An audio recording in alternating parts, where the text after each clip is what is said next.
오늘도 이 3일밤 예배에 참석하신 우리 영등중앙교회 성도님들을 진심으로 축복합니다. 오늘은 이 본문에 나오는 요나 이야기를 통해서 우리가 우리를 긍휼히 여기시고 너무나도 사랑하시는 그 하나님의 사랑을 한번 발견해 보고자 하는데요. 오늘 본문 말씀의 중요한 키워드는 바로 오늘 말씀의 제목처럼 긍휼입니다. 긍휼. 오늘 본문에서는 이 니느웨를 향한 하나님의 심판이 철회가 됩니다. 취소가 돼버려요. 그러자 요나가 굉장히 하나님께 분노하는 장면이 오늘 본문에서 나오고 있는데요. 그러자 이 하나님께서는 박넝쿨의 교훈을 통해서 요나의 분노가 왜 부당한지를 요나에게 설명하시고 일깨워주고 계십니다. 이 10절과 11절에 보면 하룻밤에 말라버린 이 박넝쿨도 아꼈거든 하물며 이 큰 성읍 니느웨에는 좌우를 분별하지 못하는 자가 12만여 명이요 가축도 많이 있나니 내가 어찌 그들을 아끼지 아니하겠느냐 하시니라. 아멘. 그렇습니다. 오늘 본문에서 말씀하고 계신 이 하나님의 의지는, 또 하나님의 메시지는 아주 간단 명료합니다. 뭐냐면 첫 번째, 긍휼한 마음을 가지라는 것입니다. 바로 하나님께서는 우리의 눈에는 비록 원수라고 할지라도 하나님께서는 그들을 아끼신다는 사실이죠. 우리는 때로 하나님께 원수 갚아주시는 것을 원할 때가 있습니다. 하나님, 저 사람이 나의 몫을 빼앗아갔습니다. 하나님, 저 사람은 제가 그냥 이렇게 쳐다보는 것만으로도 굉장히 화가 나고 기분이 안 좋아집니다. 막 분노가 일어납니다. 하나님, 저 사람 좀 어떻게 해주시면 안 될까요? 라는 그런 어떤 마음의 미움을 가지고 하나님 앞에 저희들이 나아갈 때도 있을 것입니다. 그런데 우리 하나님께서 어떤 분이십니까? 우리 하나님께서는요, 선하시고 아주 사랑이 많으신 사랑의 완전체이십니다. 그렇기 때문에 하나님께서는 절대로 원수 갚는 방법을 우리의 방법으로 하지 않으신다는 것이죠. 그래서 오히려 이 하나님께서 어떤 방법으로 모든 어떤 이 원수 갚는 일들을 행하시는지 살펴보면, 좀 더 거슬러 올라가서 이 가인과 아벨의 이야기를 통해서 한번 살펴보겠습니다. 가인이 아벨의 제사만을 하나님이 받게 되자 화가 나서 동생 아벨을 돌로 쳐서 죽이게 됩니다. 그리고 하나님께 저주를 받아서 땅에서 도망하는 자가 되게 되는데요. 그러자 가인이 하나님께 하소연을 합니다. 뭐라고 하소연을 하냐면, 주님, 형벌이 너무나도 무겁습니다. 나에게 주신 형벌이 너무나도 무겁습니다. 길에서 만나는 모든 자들이 다 저를 죽일 것만 같습니다. 하나님, 너무 가혹합니다 라고 하나님께 부르짖자 여호와 하나님께서 그런 가인을 보고, 야, 너가 이 벌을 받는 것이 마땅하지 라고 가인을 야단치신 것이 아니라 여호와께서 가인에게 이르시되 그렇지 아니하다. 가인을 죽이는 자는 벌을 7배나 받으리라 하시고 가인에게 표를 직접 주사 그를 만나는 모든 사람에게서 죽임을 면하게 하시니라. 가인이 어떤 사람이었습니까? 하나님께 불순종하여 하나님이 기뻐하시지 않는 예배를 올려드린 사람입니다. 더 나아가서, 거기다 한 발 더 나아가서 하나님께 사랑받는 자녀를 돌로 쳐 죽여 살인한 그런 극악무도한 살인자였다는 것이죠. 그런 사람일진데 하나님께서는 혹 그런 가인을 죽이려 하는 자가 있다면 상을 주신다라고 이야기를 하신 것이 아니라, 그런 가인을 죽이려 하는 자가 있다면 무엇을 받게 하신다고요? 벌을 받게 하시는데, 그 벌도 그냥 한 번의 벌이 아니라 무려 7배의 벌을 그에게 내릴 것이다 라고 말씀을 하십니다. 그리고 그에게 직접 표를 주사 죽임당하는 것을 면하게 하기까지 하셨습니다. 영등중앙교회 성도 여러분, 하나님께서 가인에게 왜 이렇게 하셨을까요? 그것은 죄를 떠나서 모든 피조물은 누구의 것이죠? 바로 하나님의 것입니다. 창조주이신 하나님의 것이며 모든 피조물들은 다 하나님의 소유라는 것이죠. 그렇기 때문에 소유물의 주인이신 하나님만이 소유물에 대한 권리를 가지고 계시고, 그 소유물에 대해서 판단하고 심판하실 수 있다라는 것입니다. 한 가지 비유를 들어보겠습니다. 제가 저희 집이 강아지를 굉장히 좋아합니다. 이제 12살 된 포메라니안 강아지를 키우고 있는데요. 이게 강아지가 12살이 되니까 굉장히 똑똑합니다. 그래서 저희 강아지가 웬만한 말은 다 알아들어요.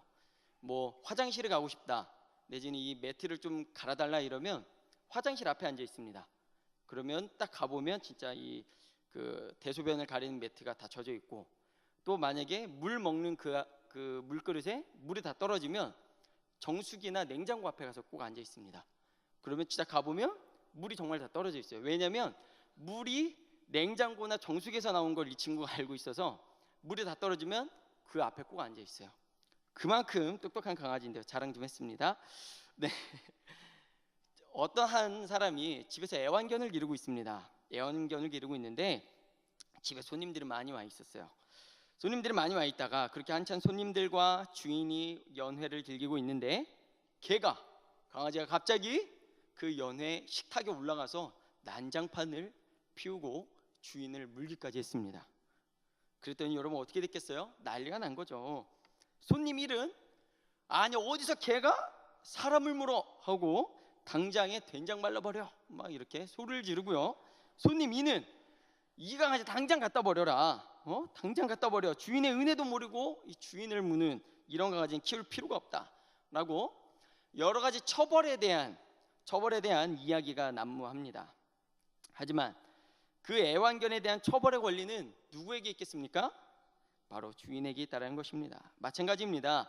가인이 살인을 저질렀을지라도, 비윤리적인 행위를 저질렀을지라도 그것에 대해서 긍휼을 베풀 수 있는 사람도, 책임을 지울 수 있는 사람도 오직 주인뿐이라는 사실입니다. 그런데 그 주인이신 하나님께서 가인에게 어떻게 하셨죠? 이 행위에 대한 대가를 치rum과 동시에 긍휼을 베풀어 주셨다는 것입니다. 긍휼은요 바로 주인의 특권입니다.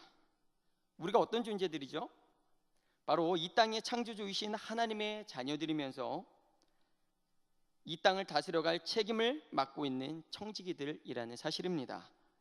그렇다면 우리에게도 주인으로서의 의무와 마음을 가지고 세상 가운데 긍휼을 베풀며 살아야 된다는 사실인데요.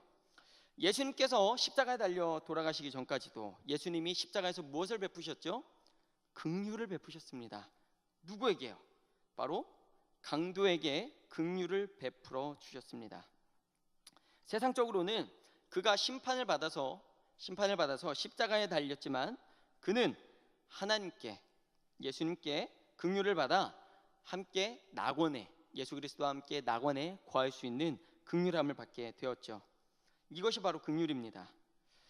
세상의 잣대와 판단과 가치와 기준으로 심판하는 것이 아니라 바로 예수 그리스도의 기준과 판단과 그 잣대, 그걸로 보았을 때 그가 긍휼함을 받아 마땅한 자라면 우리 역시도 그가 세상적으로 아무리 심판받아 마땅한 자일지라도 예수 그리스도의 잣대로 비추어 보았을 때 이가 긍휼받기에 마땅한 자라면 우리 역시도 긍휼을 베풀어야 한다는 사실입니다. 레위기 11장 45절에 이렇게 나와 있습니다. 내가 거룩하니 너희도 거룩하라 라고 말씀하신 것처럼 거룩이 무엇입니까? 거룩이란 바로 세상과의 구별된 삶, 세상과 구별되어지는 것을 바로 거룩이라고 이야기합니다. 바로 세상과의 구별된 삶, 구별된 마음, 구별된 중심을 갖는 것이 바로 거룩인데요. 하나님께서 세상의 잣대와 구별되고 긍휼을 베푸신 것처럼 우리도 세상 가운데에 긍휼을 베풀어야 한다는 것입니다. 그렇다면 한 단계 더 나아가서 우리는 왜 긍휼을 베풀어야 합니까? 하나님께서 내가 거룩하니 너희도 거룩하라 라고 명령하신 부분도 있지만 두 번째로 우리도 긍휼함을 받았기 때문입니다. 오늘 본문으로 돌아와서 요나는 뜻을 바꾸신 하나님께 원망을 늘어놓았습니다. 아니 하나님, 저보고는 니느웨가 망할 거라고 하시면서 막 이렇게 빨리 가서 막 니네에게 심판의 날이 다가왔다라고 외치라고 하셔놓고 아니 어떻게 이랬다 저랬다 하십니까? 저 죄 많은 백성을 왜 벌하지 않으시는 거죠? 라고 하나님께 원망을 막 털어놓습니다. 그런데 사실 요나는 뜻을 바꾸시는 하나님에 대한 원망만이 아니라 자신의 이기심과 자신의 편의로 하나님께 원망을 하고 있었습니다. 당시 선민 사상을 가지고 있었던, 또 유대민족 특유의 우열 사상을 가지고 있던 이 요나는 이방 민족이 구원받는 것에 대해서 굉장히 편협적인 사고를 가지고 있었다는 것이죠. 그러나 이 땅의 창조주이시며 모든 만물을 친히 지으시고 다스려 가시는 하나님에게 그런 편협적인 인간적인 마음이 있으셨을까요? 그렇지 않다는 것입니다. 하나님께서는 모든 이들을 자신의 사랑하는 자녀, 그를 죽인 가인까지도 사랑하시고 긍휼을 베풀어 주셨던 것처럼 하나님께서 모든 이들을 평등히 사랑하고 계신다는 것입니다. 그렇기 때문에 이 구약에서부터 분명히 나누어져 있던 이 선민인 이스라엘 백성과 이방인 민족들, 그러나 이 모든 민족을 구원하시기 위해 예수 그리스도를 이 땅에 보내셨다라는 사실이죠. 더불어서 그것이 바로 저희가 열방을 품고 선교를 나가야 하는 이유 아니겠습니까? 마태복음 15장에 가보면요, 예수님께 이 수로보니게 여인이 다윗의 자손 예수여 하고 이렇게 울면서 나옵니다. 자신의 딸이 귀신에 들려 죽어가고 있으니 제발 살려달라고 간절히 예수님을 붙들고 간구하는 장면이 나오는데요. 그런데 놀랍게도 예수님께서 어떻게 하시냐면 단번에 단칼에 그럼 당연하지 라고 하신 것이 아니라 단칼에 거절을 해버리십니다. 나는 이스라엘의 잃어버린 양 외에는 다른 데로 보내심을 받지 아니하였노라. 자녀의 떡을 취하여 개들에게 던짐이 마땅하지 아니하니라 라고 예수님께서는 지금 자신에게 다윗의 자손 예수여 하며 간절히 나온 그 여인에게 무엇을 하고 비교를 했나요? 바로 개에 비교를 했습니다. 예수님 정말 너무하신 거 아닌가요? 라고 생각을 할 수도 있는데요, 정말 놀라운 일은 바로 그 다음부터 일어납니다. 여자가 이르되, 그 말을 듣고 여자가 자존심을 상한 것이 아니라 여자가 이르되 주여 올소이다. 맞습니다. 당신의 말이 맞습니다. 맞습니다마는 개들도 제 주인의 상에서 떨어지는 부스러기를 먹나이다 하니, 이에 예수께서 대답하여 이르시되 여자여 내 믿음이 크도다. 내 소원대로 되리라 하시니 그의 딸이 나으니라. 아멘. 그렇습니다. 예수님은 이스라엘의 잃어버린 양들을 위해 오셨다고 하셨습니다. 이 이스라엘은요, 정치적인 의미로 또 어떤 지역적인 의미도 갖고 있지만 하나님께 선택받은 지역, 하나님의 백성들이 거하는 곳을 의미하기도 합니다. 즉 이스라엘의 잃어버린 양들을 위해 오셨다라는 것은 단순히 지역적인 이스라엘 땅의 사람들을 위해서 오신 것만이 아니라 하나님 나라의 잃어버린 백성들을 위해 오셨다라는 이야기라는 것이죠. 그러니까 결국에는 이 이방이었던 수로보니게 여인의 딸도 구원을 받을 수가 있었다라는 것입니다.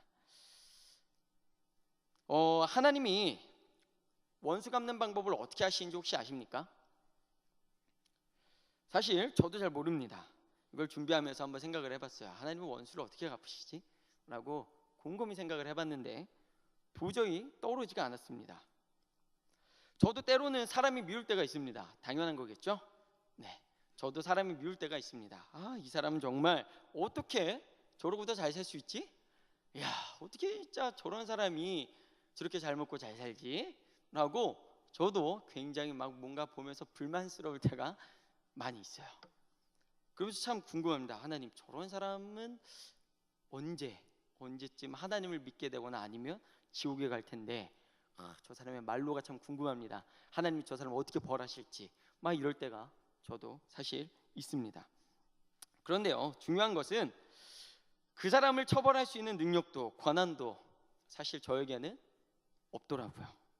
이 모든 것은 하나님의 권한이고 선으로 가득하신 하나님만이 공정하게, 공의의 하나님만이 공정하게 판단하시고 심판하실 수 있다라는 것입니다. 사람들은요, 판단하는 것을 좋아합니다. 한 사람을 만났을 때 그 사람을 판단하는데 시간이 얼마나 걸리는지 혹시 아시는 분 계시나요? 이게 그쵸, 아마 웃으시는 분들 많이 계시는데 아마 다른 목사님들도 오셔서 몇 번 설교 도 하셨을 것 같아요. 한 사람을 평가하는 데는요 채 3초가 걸리지 않는다고 합니다. 깜짝 놀라셨죠? 네. 한 사람을 이렇게 딱 보면 이 사람은 어떤 사람이라고 이렇게 알게 되는데 채 3초가 걸리지 않는다고 합니다. 물론 그 사람의 깊은 내면까지 알 수는 없겠지만 이미 그렇게 그 사람의 내면을 알지 못하는데도 불구하고 보이는 것만으로 판단을 해버린다는 것이죠.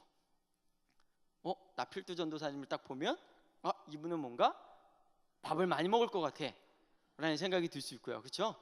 저를 보면 전도사님 입이 짧은 강도사님 입이 짧은가 이렇게 생각을 할 수도 있고요. 네. 아무튼 한 사람을 판단하는데 채 3초가 걸리지 않을 만큼 사람들은 누군가를 판단하고 자신의 잣대와 기준으로 생각하는 것을 좋아한다는 것입니다. 그런데요 여러분, 이 세상에 어떤 사람들로 이루어져 있는지 아십니까? 이 세상에는 좋은 사람과 나쁜 사람이 있는데요, 이 두 사람으로 이루어져 있지 않습니다. 안타깝게도 세상에는 나쁜 사람들이 많습니다.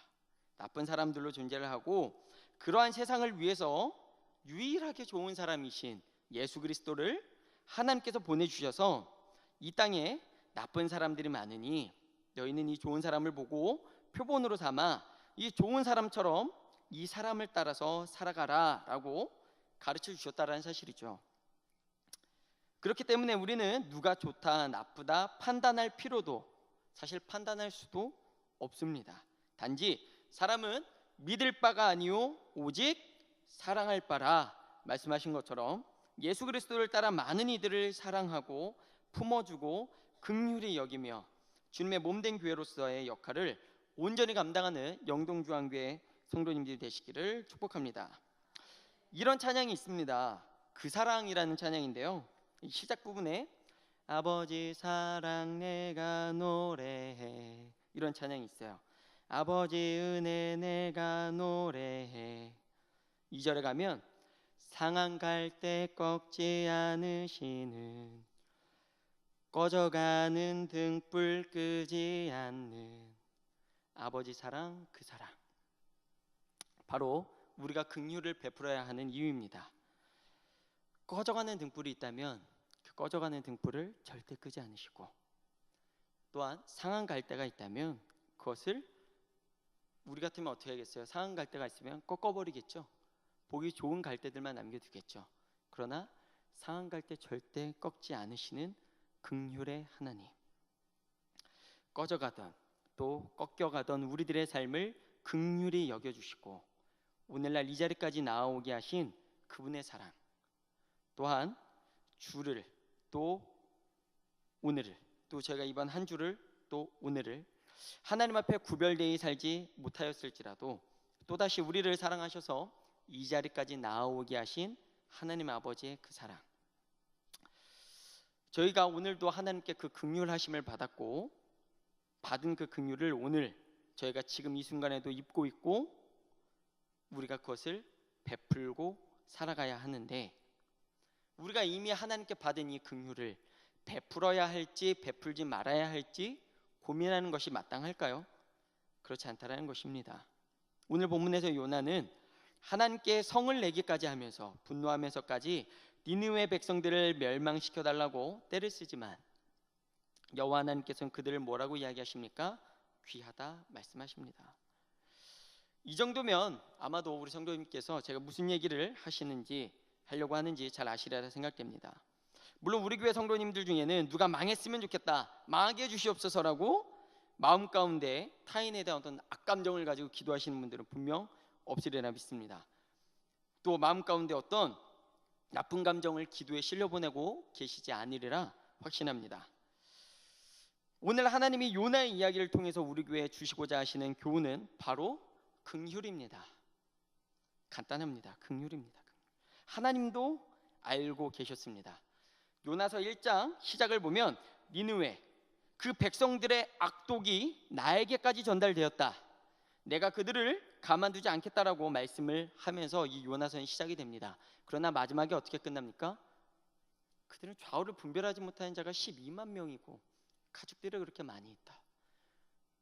내가 그 밭넝쿨도 너가 그렇게 아끼는데 내가 하물며 이들을 아끼지 않겠니?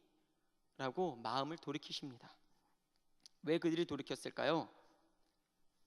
그들이 요나의 회개 선포를 듣고 마음을 먼저 돌이켜 회개했기 때문입니다. 하나님의 마음이 그제서야 돌아서셨어요. 니느웨 백성이 임했던 심판을 거두시고 그 국가가 그 이후로 150년 동안이나 유지되게 하셨습니다. 바로 하나님의 긍휼 때문에 말입니다. 오늘 우리 교회에 하나님이 주시는 마음은 아마도 긍휼일 것입니다.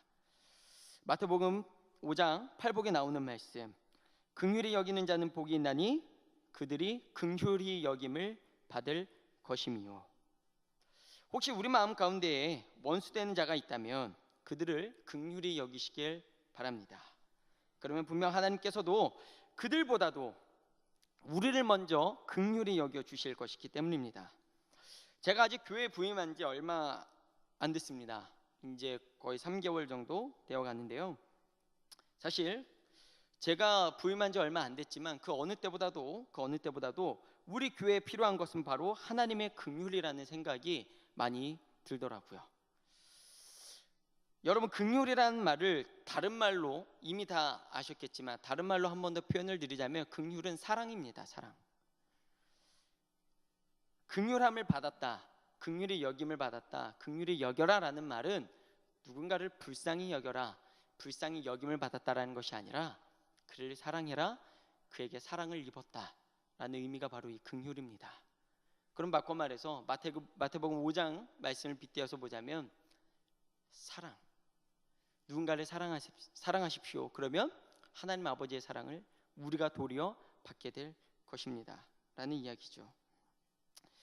그런 의미에서 우리 교역자들, 또 우리 당회 우리 어르신들, 또 매일 이 돌아가시면서 지킴 일을 하고 계신 우리 많은 성도님들 계시는데요, 참 제 마음에 우리 성도님들을 뵈면서 긍휼한 마음이 생깁니다. 절대 불쌍한 마음이 아니라, 동정하는 마음이 아니라 사랑의 마음이 참 생깁니다. 제 마음에도 이렇게 우리 성도님들을 바라보면서 사랑의 마음이 생기는데 우리 하나님께서 하물며 우리 교회를 긍휼히 여겨주시지 않겠습니까? 교회에 나오시는 성도님들 중에 이런 분들 많이 계신 것 같습니다. 사람에게 받은 상처를 간신히 싸매어서 나오시는 분들 계신 것 같아요. 그래서 말씀으로, 기도로, 찬양으로 치유받고 회복받고 싶어서 나오시는 우리 성도님들이 굉장히 많으신 것 같습니다. 제가 그 얘기를 들었거든요. 그런 간절한 성도님들, 그렇게 교회를 너무나도 사랑해서 날마다 지키고 계신 우리 성도님들, 우리 많은 성도님들을 바라보면서 우리 하나님 아버지의 긍휼하심이 우리 영동중앙교회 가운데에 어찌 임하지 아니할 수가 있겠습니까? 이런 우리 교회에 필요한 것이 바로 니느웨에 임했던 하나님의 긍휼이기에 제가 이 자리에 섰고 우리 성도님들이 이 자리에 나오신 줄 믿습니다. 마지막으로 긍휼히 여김받아야 할 것은 바로 다른 누군가가 아닌 우리들입니다. 바로 나입니다. 누군가를 지금껏 판단해오고 만약 내 마음에 예수 그리스도의 선한 것으로 채우지 못하였다면 하나님, 나를 불쌍히 여겨 주시옵소서. 내 마음에 주의 말씀이, 주의 능력이, 성령 충만함이 채워지게 하여 주시옵소서. 이것은요, 우리의 삶 가운데 매일매일 하나님께 올려드림이 마땅한 기도인 줄 믿으시길 바랍니다. 위대한 바울도요, 나는 자랑할 것이 예수 그리스도의 십자가 외에는 절대 없으며 매일매일 십자가 앞에서 나는 매일 죽노라라고 고백하지 않았습니까? 이 시간 말씀을 정리하도록 하겠습니다. 자칫 무거울 수 있는 말씀을 전하게 되어 제 마음도 가볍지만은 않습니다.